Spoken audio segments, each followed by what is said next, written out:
Good afternoon and welcome to Lunchtime Stories. My name is Kevin Britz and my wonderful co-host all the way from Fort Lauderdale, Florida. Lauren Britz, how are you doing? Hi, Kevin. It's so nice to talk to you. Hello, South Africa. I've been thinking about South Africa a lot. It's been on my mind, obviously, because I can't wait to put my feet on the African continent. I'm really excited about it.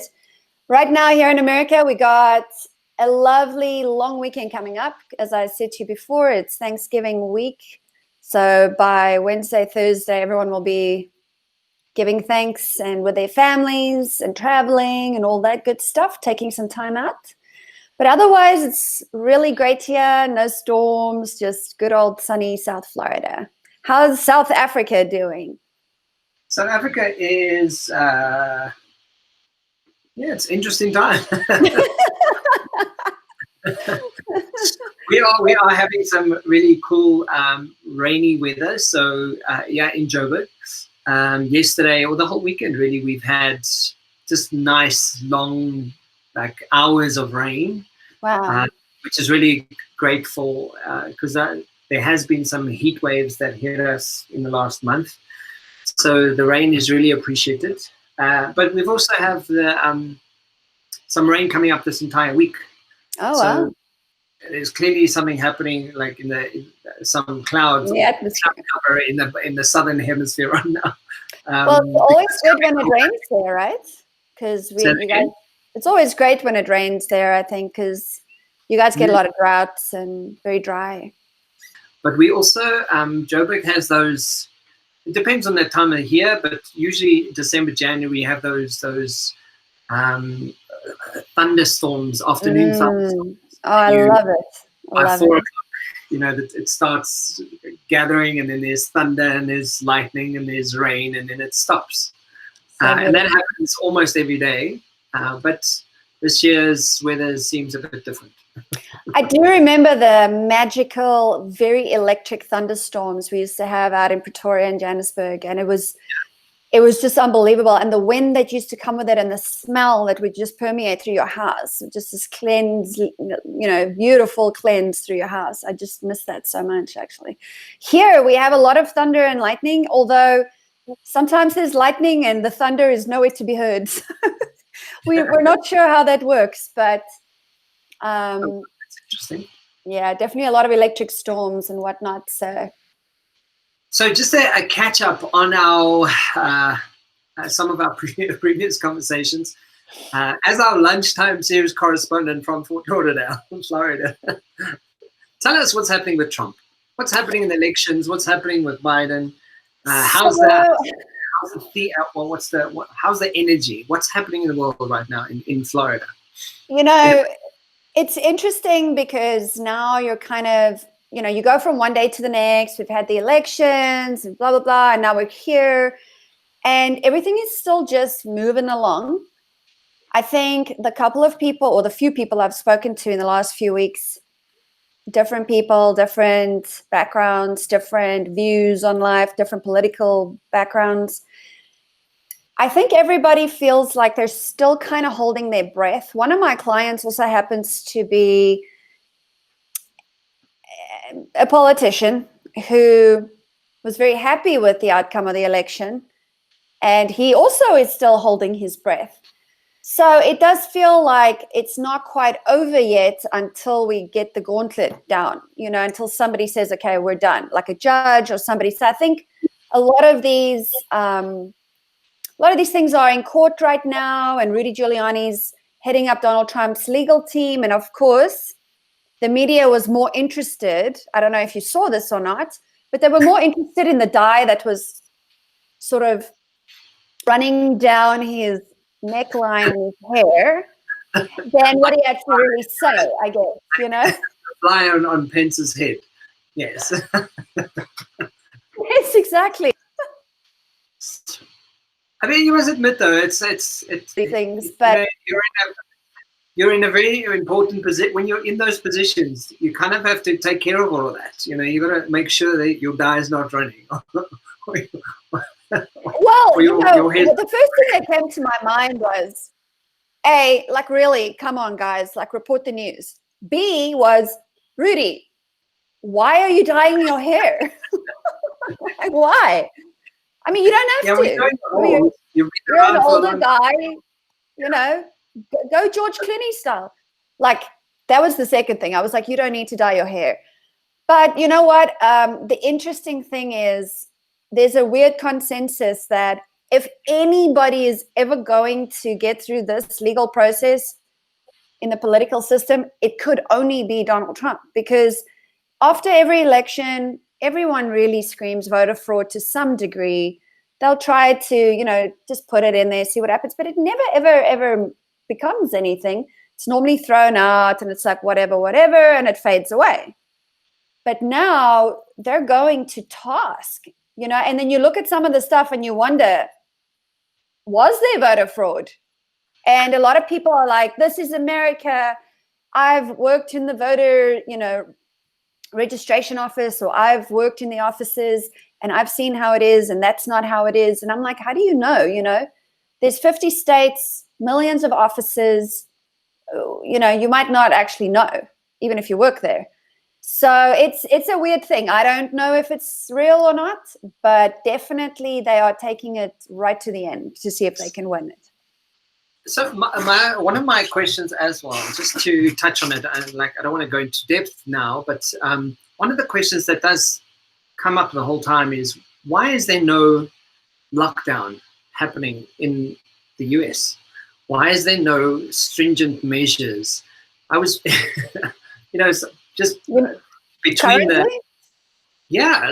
between the election and now, there's been rallies and there's people walking in the streets and just people just doing like just completely random and like carefree with no masks. And the man in charge doesn't even say anything about it. You know, he doesn't he just doesn't, it's almost like he doesn't care, you know? So like that's an interesting approach. Yeah, why is he not at least going, guys, for the sake of your own health, consider being healthy or take at least some precautionary measures? He's not doing anything. Well, okay, so, you know, there's a couple of things, and I don't want to get too into it, but first of all, yeah, I mean, I don't know. I really can't answer that question, but if I think back, when we were in a lockdown, Black Lives Matter happened and people were marching all over the place, and then we had riots, and I mean, even during lockdown that was still going on. And even if they were wearing masks or not, you know, they were breaking the law as far as congregating more than 6 feet close to each other and more than 10 people in one space. The point is that there's 350 million people here, and each state takes a different approach. So while America's like Donald Trump, why aren't you taking control? What I'd like to know is, why aren't our governors taking control? They are the ones that run our states. Donald Trump does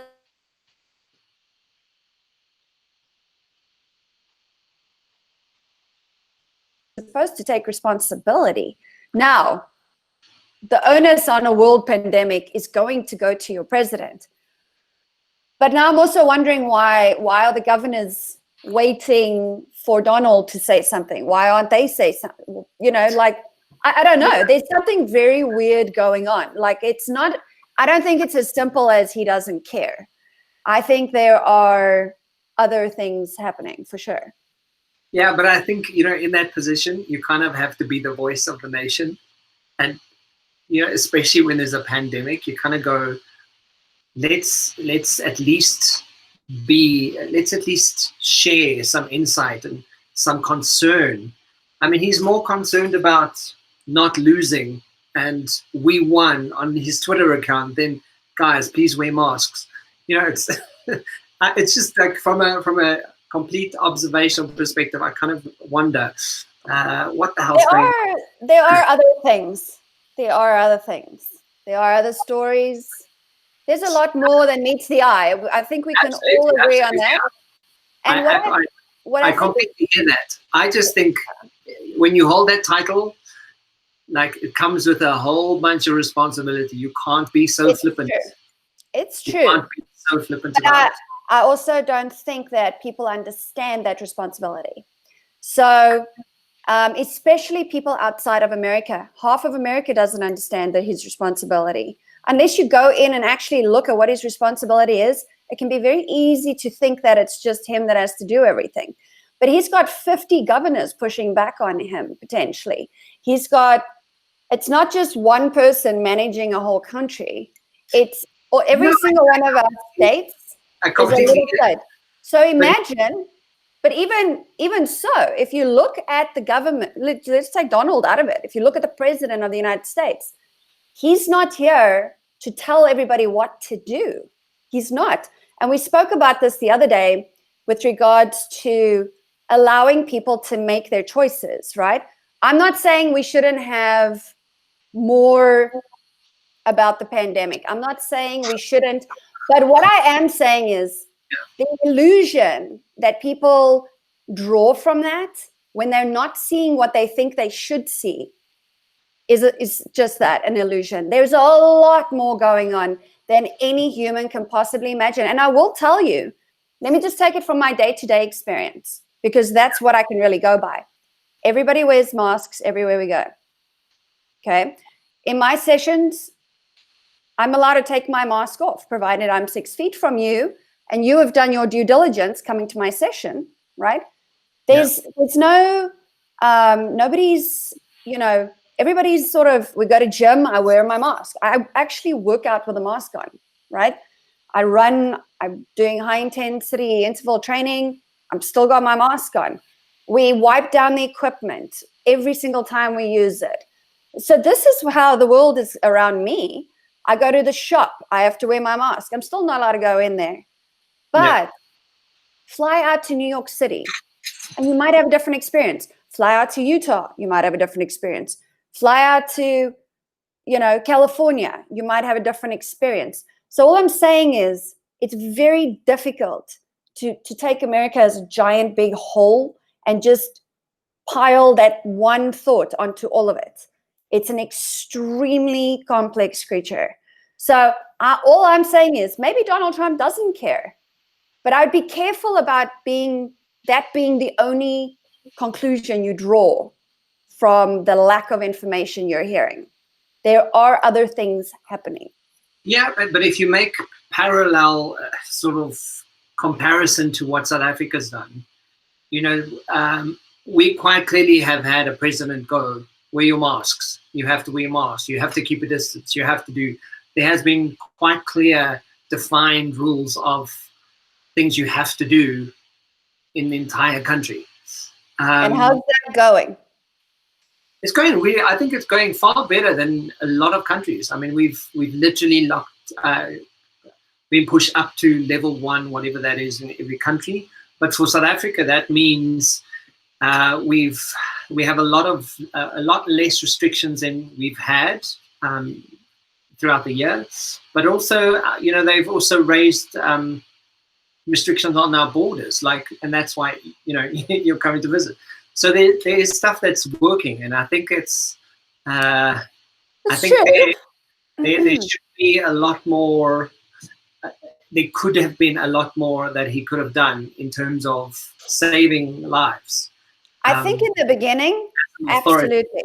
I think in the beginning, there should have been a quicker response. Absolutely. It should have been an instant response. There should have been from day to day. This should have been known way before it even entered our country. The borders should have been locked down then, in my opinion, from China in particular. But, that I totally agree with. But I'd be careful about drawing conclusions about what you're seeing right now. Also, I would like to say,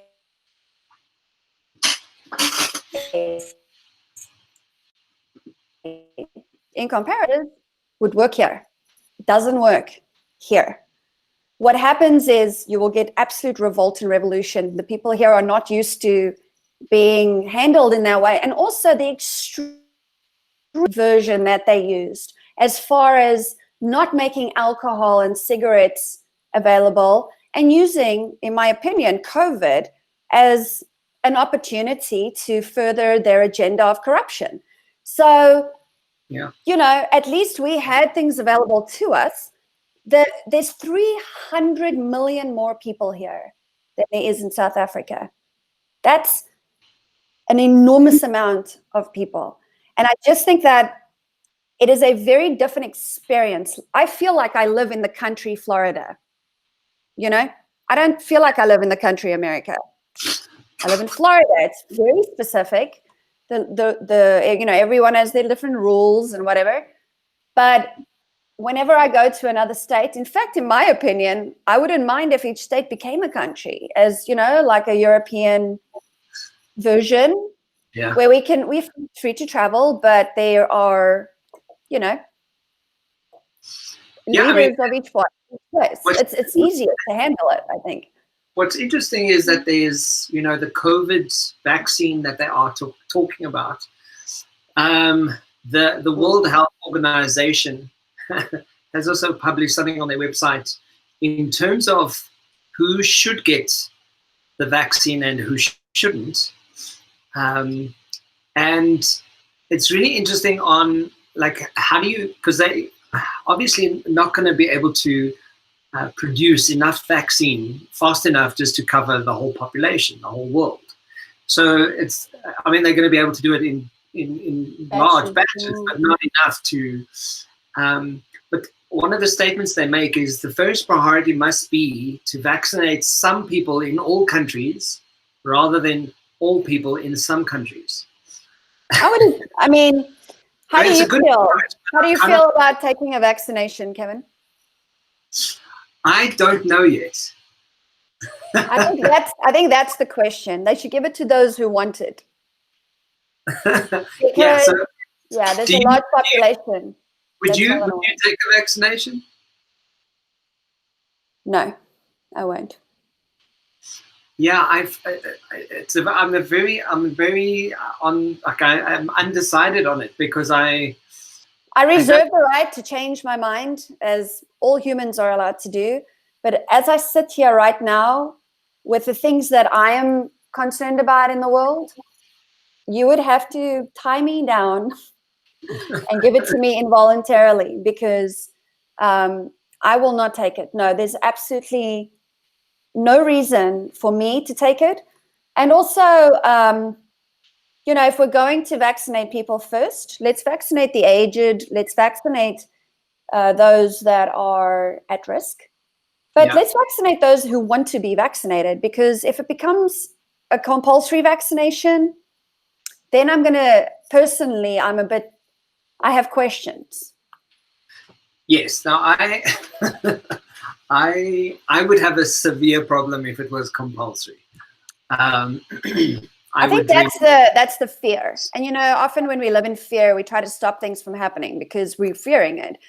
But look, a vaccination is probably going to be needed. I mean, you know, here we are.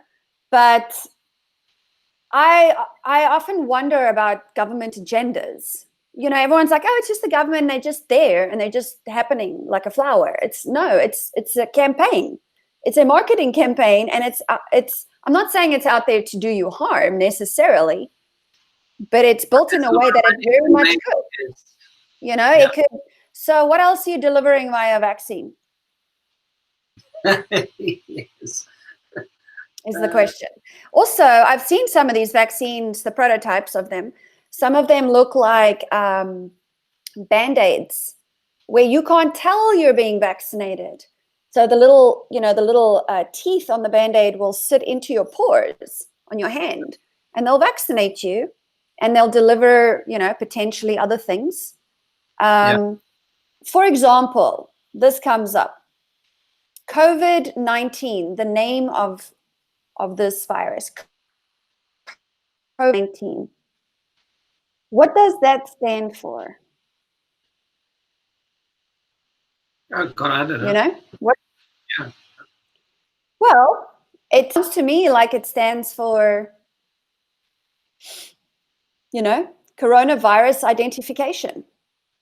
It does. It could be. So if you think about that, and now all of a sudden they want to call it, you know, coronavirus instead of COVID-19. Yeah. But coronavirus ID, COVID, coronavirus 2019. It's a very interesting name for me. And I'm pretty sure that on that agenda, it was called that for a reason. So I'm not saying here or there, and I'm not a conspiracy theorist, and I'm not saying that I know what's going to happen next. I'm just curious. What if a vaccine becomes compulsory, why would that be? Nobody has mentioned that, but that would only be mentioned once they've all been distributed. It's just curious to me. So I'm very cautious, but I'm cautious about all vaccinations. I'm not an anti-vaxxer. I've had many vaccinations. I've been measles and mumps and you name it. And I've been into Africa so many times. One day I got 4 vaccinations on each of my arms. I've been vaccinated against yellow fever and diphtheria. And I mean, I've told people here, like, guys, I get your anti-vax approach. I really do. And I have some theories on that myself. But you can't go to Africa without being vaccinated. I mean, you can't go without the yellow fever vac to Ethiopia, because if you drink the water, you might die. But this is a little different. It leads us to that the pre-conversation that we had today is about, giving meaning to, for example, to COVID-19, and giving meaning to certain stuff. But because you kind of go, well, what is correct? What in terms of what am I allowed to say and what am I not allowed to say? Right. In these conversations, I constantly kind of go, am I allowed to say that? Is that going to be offensive to? And someone rapped me on the knuckles the other day. Oh yeah. What did you say? Because something about the way the people were dressed, and I commented about it in a certain way. But essentially, the point is, the bigger question here is, how do we know what politically correctness is? Because you mentioned a conversation that you've been experiencing recently about people avoiding honesty or their opinion or what they would like to share based on the fear of offending someone. And I kind of go, it's very tricky, because we're constantly caught up in a space where everyone has their own agenda. And if you don't meet my agenda, and if you don't meet my criteria of what I say is correct, you're probably offending me, and that's not cool. So, I mean, how are you experiencing it? It's well, I think we have to. And all the things that's happened, the Me Too movement, and now with being Republican and Democrats, and how are you experiencing that kind of? Oh, you have to say the right kind of thing. You've got to be careful on what you say. Yeah, I mean, now you're asking. We're talking about COVID, and it's funny, every conversation we have, honestly, and we have the free reign to say as we please, and this is a candid conversation of our personal opinions for the most part, and yet we're still catching ourselves holding back the whole time, because we want to say things, we want to make sure we have the right words. And I think I know exactly what you're talking about, that moment where you said something about somebody's clothing, and I remember that moment, and I won't repeat it then, but I also remember thinking to myself, oh, it's not a big deal, the way you described it, because that's how it's been described for so long. Yeah. Yes, we do need to pay attention to the change and to shifting the way, but we've been, programmed to, we are the unprogramming of ourselves. We're unprogramming ourselves, but we have to give ourselves some grace to do that and some space to do that in. So holding someone accountable to every single word they've ever said, if they're actually a good person, is kind of pointless. But then you get people who are very antagonistic and really just want to push buttons and use all the wrong words all the time just so they can do that. So I don't know. I think it's a matter of being graceful. I mean, here, what I've been experiencing lately, I've been having conversations with people, and somebody mentioned to me the other day, she's probably about my age. She's like, me and my kids, I want to make sure that they don't see color and that everybody's the same. And I'm standing there and I'm like, oh boy, okay. I mean, I'm not judging her. I understand her idea is a good one. She doesn't want to offend people. She wants everyone to be loved and happy. But I mean, do we have to like completely remove who people are in order to be loved and happy? You know? So for example, her idea was that it didn't matter what race her daughter's friends were. They weren't going to mention anything racial because everyone was the same. But you got a black girl, a white girl, an Indian girl, and Native American girl, and somebody else in the room. So it's like, how do you ignore the fact that you're all different? You look different, you sound different, you act different, you speak different languages, you got different food, cultures, dress, blah, blah, blah. And yet now you're just saying, no, we're all the same, just to avoid being uncomfortable, just to avoid the conversation. And I'm like, how about you have the conversation rather? You're amazing. You're amazing. You're amazing. I want to know more about what you do. And I want to know, oh, how do you dance? And oh, tell me more about your food. Oh, I love the way you dress. Let me try that. Yeah. But then sometimes they call that cultural appropriation. So me walking around in an East Indian clad, traditional style dress, like a Hindu dress, would be considered cultural appropriation potentially, or dressing up as a Native American with a bow and arrow at Halloween. They used to do the blackface. I mean, I get it, but are we actually too afraid to have the conversation of our differences because we're so scared of being biased, or we're so afraid that other people will think we're biased?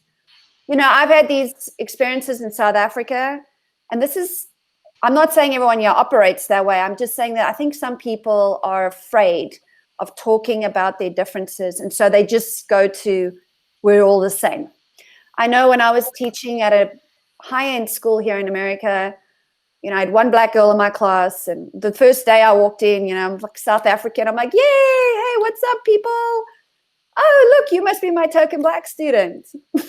I mean, the entire class went just silent. I mean, I don't think they ever heard a white woman say the word black. And I was like, okay, something is not right here.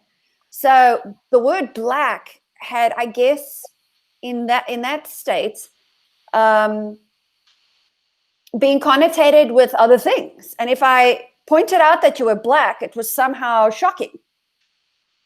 But then there was Chinese, Mexican, Venezuelan, Russian. I mean, I had all countries in my class. So why would I not want to look at your culture and be like, ooh, I love it. Like, show me more, give me more. Let me experience you, all of you, instead of saying, oh, no, we're all just the same. I mean, it's kind of boring, actually. Yeah, I was looking up the word politically correctness, and according to Wikipedia, it's a term used to describe language, policies, or measures that are intended to avoid offense or disadvantage to members of a particular group or in society. But my question, and then again, you kind of go, okay, well, if you have to be politically correct, what if you don't know the term to use? Like, in South Africa, we often go, these are black people, these are white people, these are Indian people, these are colored people. That's how we refer to race in South Africa, quite naturally, quite openly. And non-racist. Yeah, those are all non-racist. Completely non-racist. That's just how that's what we've grown up with. But, when you go to another country, when you go, like, I know that you mentioned the word colored, how bad that is. And using the, because you use African American, not black. Yeah. Right. So, and the question is, do we go into, do we have these conversations more often? Do we start allowing people just to be intrinsically who they are and respecting them for what they want to be? Or do we, like, how do we stop blurring the lines? Because eventually you're kind of going, okay, well, I don't know what the hell to say anymore.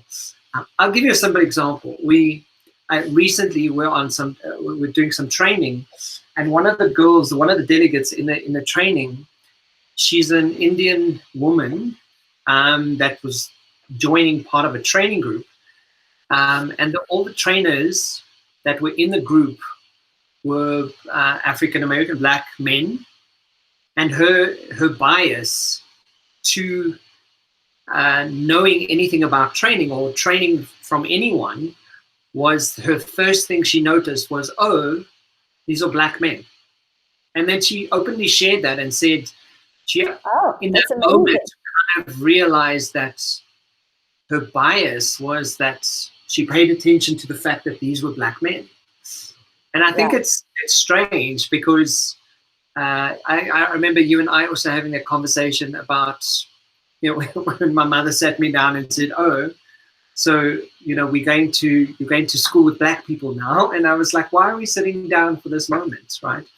But intrinsically, and, you know, from a human behavioral perspective, we all have biases. It's a natural thing that our brain does according to decision-making processes from how we are brought up, in what culture, in what language, in what country, and there's so many factors that influence it. Right. But I think it's natural. There's also like over 150 known biases that people carry, that humans carry. With, you know. I'm sure. I'm sure. So it's like knowing that you have the awareness that you possibly might be biased, and really having that self-awareness will lend itself to how you conduct yourself. Yeah, it's crazy. I mean, and I'm listening to your story, Kev, and I think black men have probably had the most bias against them. Yeah. Of all races. Yeah. And I'm gonna tell you this story for free. On, you know, this is my experience. Growing up, I can't tell you Uncle Tom or Joe or somebody told me these things, but growing up in segregation, I actually said to Krista the other day, my partner, we were also born into segregation. We were not segregated against, but we had no choice when we were born who we were. If we wanted to be with black people, we weren't allowed to, right? So our choices were taken away to many degrees. But I was photographing a woman the other day and her husband, and he's European, you know, descent, American European descent. And he said to me, you know, did you leave? Were you hurt by a black man? And I was like, what a strange question to ask me. And I sat down and I thought about it. I grew up on my grandfather's farm. I grew up on our own plot that we lived on. We had black people all over the place. Like, it was very normal for me. Black people, colored people. In Port Elizabeth, there's more colored people than blacks. You know, there we are, all mixing. And I mean, we had our own, everyone stayed on the farm where we lived. Everyone lived on the land. And this white man asks me that I run away because I was hurt by black men. And I looked at him, and he's my client, right? And I'm busy photographing him. And I lower my camera and I take one look at him and I said to him, I've never in my life been hurt by a black man. Ever. Yeah. And every opportunity, through Somalia, through Ethiopia, through Eritrea, through Kenya, through the townships of South Africa, through working with difficult things, I have never been hurt by a black man, ever. I have, however, been hurt by white men. So what an interesting perspective he got there. He was like, oh, that's an interesting thing. And that was the end of that conversation. But I do think that people should maybe just consider that we're all fine. We're all good. We're all good people. Of course, you're going to get people out there that are super racist and antagonistic. They just want to cause trouble. But if you really want peace, get to know other cultures. You know, here we have an extremely large Spanish culture, Mexican, Venezuelan. We've got a massive Russian influence here in South Florida in particular. This is a melting pot of different cultures. Instead of sticking to your own culture the whole time, learn about the other cultures, listen to their music. I mean, Kevin, you'll laugh at me half the time I'm driving around here and I've got African music blasting, just like la la la la, but I'm singing, I'm like, you know, that's my music. I'm from Africa. Like, I love it. It moves me to my soul. Am I only allowed to listen to it if I'm Black? No.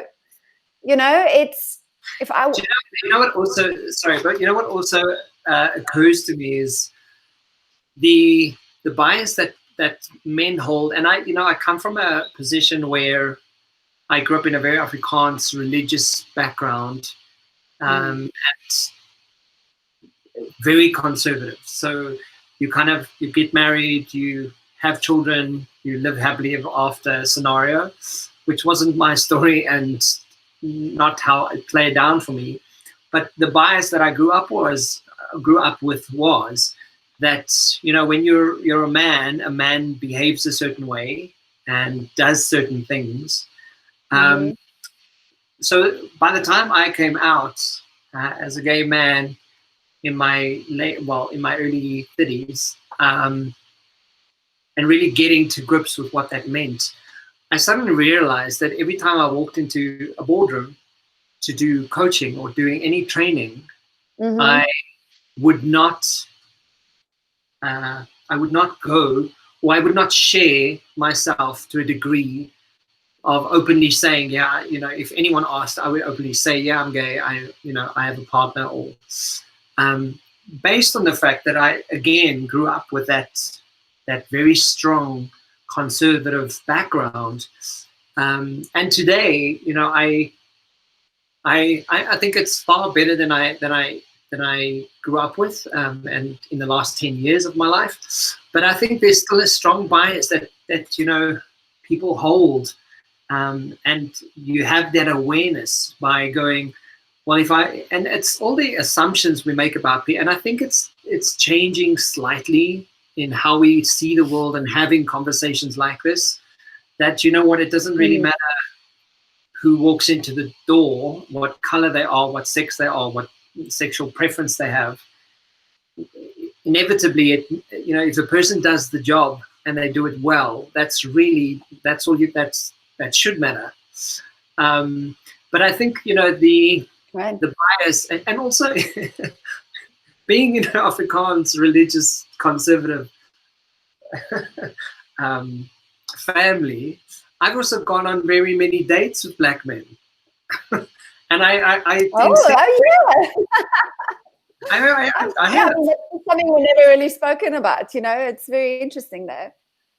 You know, knowing that you would go on this date with someone and you kind of go, wow, I wonder what my family, if I arrived home with this person right now, I would be crucified. I would be like, they would go to the next, you know what I mean. I know what you mean. I kind of steered away from doing it based on that, you know, based on that upbringing and not wanting to have to deal with it.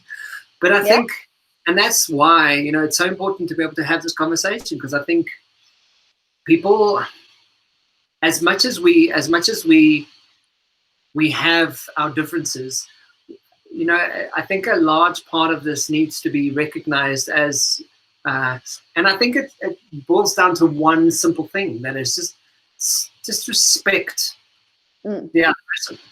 You know, whether you're Jewish, whether you're Black, or whether you're white, or whether you're Christian, or whether you're Muslim, or whether you're gay or straight or transgender, or whatever that is, whatever the title is that you live by and that you choose to live by and that you're happy with, like just let people and just respect people for being who the hell they are. Yeah, and I think just becoming a little bit more aware. So, for example, I mean, we have these biases drummed into us from childhood, and now we're, you know, going through the becoming stage where we're trying to remove all of these things, just become aware of them and don't judge yourself. Like, yes, if I go running outside sometimes, which I don't do anymore because I'm a little scared, and I see, the garden guys with their truck down the road doing the gardening. Yeah. I have these visions of being kidnapped, thrown in the truck, But if there's 10 white men standing there, do I have the same visions? Probably me. But other people, stop for a moment, consider what is actually going through your mind. I think that stop moment is just important. Whether it's something you truly think, or whether it's something that you can identify as an old belief or an old whatever bias, just stop for a moment and say, okay, how do I do this differently? How do I can see people are really uncomfortable talking to each other sometimes. And, instead of, I know it's uncomfortable, but instead of just saying, well, we're all the same and that'll just be okay, get to know each other. Say, I know that we're not all the same. We're all the same as far as the fact that we're human. But we're all uniquely, not even in our races and our cultures, but every 7.7 whatever billion people on the earth, there isn't two alike. So that is a phenomenal thought, So even in that regard, we're all human, but let's not eliminate our beauty, our individual beauty, just so that we can eliminate being biased. Let's rather work on the bias. Oh, tell your friend, well, I think that's a little biased, don't you think? Have a discussion. Yes, people are going to get offended. Yes, but we need to do it in a way that makes sense. We can't just be like, we're all the same and yeah, that's it, Yeah. We need to do more. To give you a different example, one of my clients recently approached me and said, could we do some training on for a group of people about favoritism? Interesting. Not something we talk about much. Yeah, and but I kind of stepped in. I was like, no, hang on. Why would we do a training about favoritism? And they were like, no, because people are being favored, and people feel like they're being favored, and some people aren't being favored.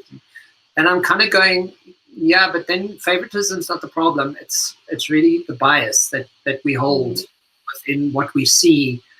When someone does well, we go, oh, it's because they're friends with that one, or oh, because he's a man, or oh, because she's blonde, or whatever that. We try and find some confirmation to prove the bias that we hold about something or situation. Yeah, we need proof. We're good at getting proof.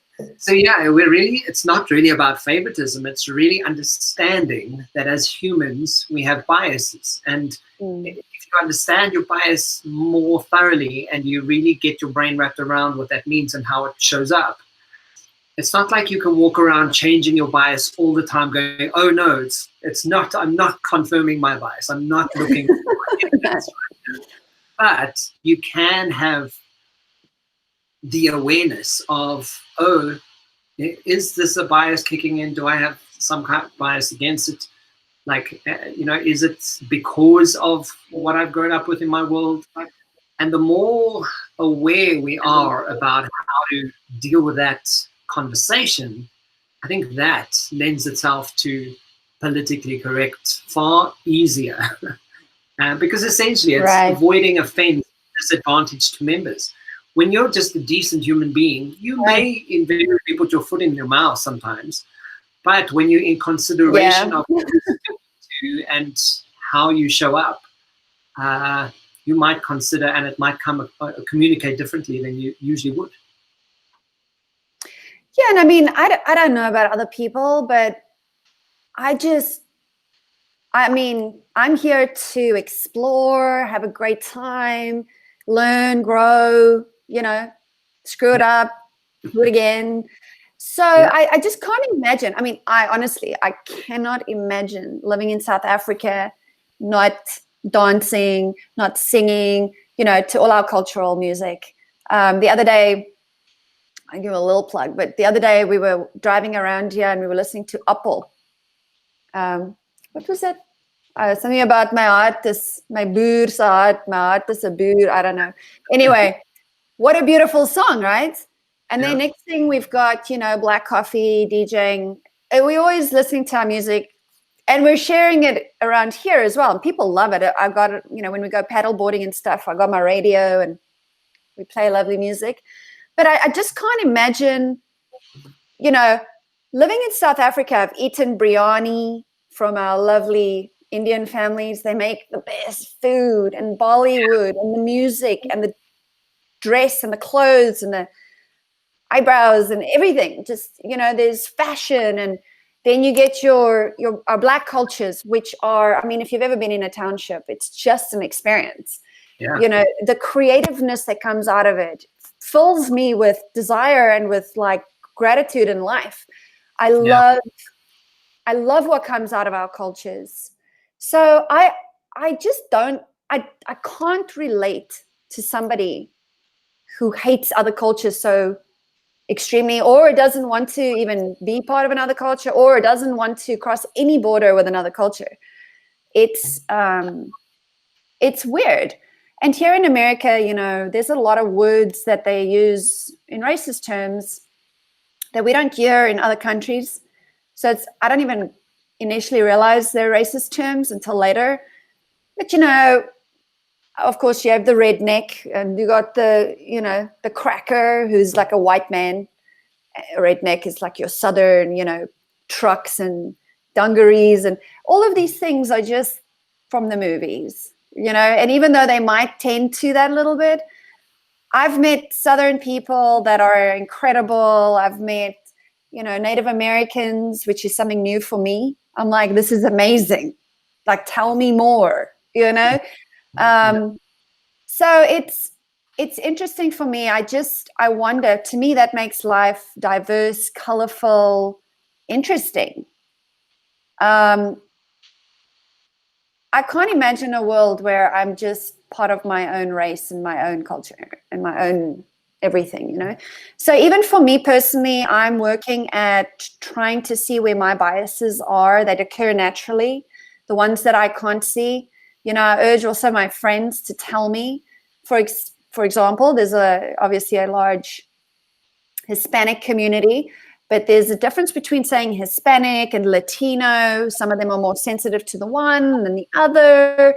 So I expect my friends to say to me, listen, like, maybe that word's not the best to use, but maybe use this one. All right, no big deal.